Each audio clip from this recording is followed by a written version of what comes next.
দর্শক, যেমনটা বলছিলাম, রাজধানীর পাম্পগুলোতে আজও দেখা যাচ্ছে গ্রাহকদের দীর্ঘ লাইন। মানুষের মধ্যে এখনো আছে তেল সংকটের শঙ্কা।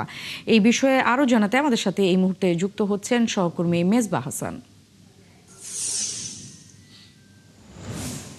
মেজবাহ, একটু জানতে চাই, রাস্তায় দেখছিলাম লম্বা লাইন পাম্পগুলোর সামনে, মানুষের শঙ্কার কথাটা একটু জানতে চাচ্ছি, তারা কি বলছেন এবং পাম্পগুলোতে আসলে কি মনে হচ্ছে সরবরাহ স্বাভাবিক হতে কত সময় লাগবে, বা সব মিলে একটু বিস্তারিত আমাদেরকে জানাবেন।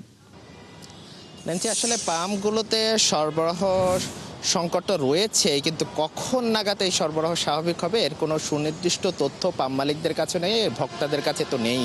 আমরা সকাল থেকে রাজধানীর বিভিন্ন জায়গায় ঘুরেছি, আসলে বিভিন্ন স্টেশন থেকে আসাদ গেট শুরু করে এখন আছে উত্তরা একটি পাম্প স্টেশনে। এখানে পাশাপাশি দুইটা পাম্প স্টেশন রয়েছে, সেখানে আমরা দুইটা চিত্র কিন্তু দুই রকম। একটি স্টেশনে কিন্তু এখন পর্যন্ত তেল নাই, যার কারণে এখন পর্যন্ত ফিলিং স্টেশনটি বন্ধ রাখা হয়েছে।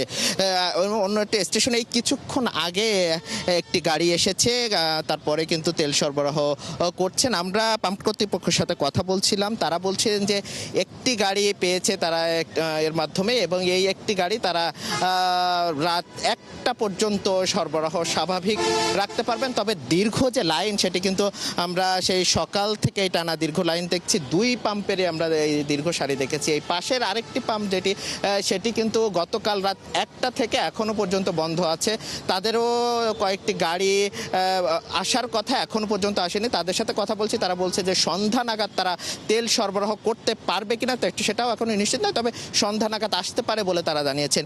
এর আগে বেশ কিছু ভোগান্তি ছিল পে অর্ডার নিয়ে, সেই ভোগান্তি কাটিয়ে উঠে সরকার রেশনিং তুলে নিলেও কিন্তু পাম্প মালিকদের যে অভিযোগ সেটি কিন্তু তুলে নিলেও তারা কিন্তু পর্যাপ্ত তেল কিন্তু পাচ্ছে না। আমরা রাজধানী করে বিভিন্ন চিত্র আসলে দেখি, আসাদ গেটের যে চিত্র, আরেকটি চিত্র দেখেছি যে একটি রেস্টুরেন্ট তারা কিন্তু সরবরাহ স্বাভাবিক রেখেছে, এবং এখানে চালকরা যারা আছেন মোটর বাইক কিংবা মাইক্রো বা প্রাইভেট কার, তারা কিন্তু পর্যাপ্ত সরবরাহ পাচ্ছেন। তবে দীর্ঘ লাইনের চিত্র কিন্তু এখনও রয়েছে, এবং রাজধানীতে এই স্টেশন ছাড়াও এখনো বেশ কয়েকটি স্টেশন কিন্তু এখনো বন্ধ রয়েছে।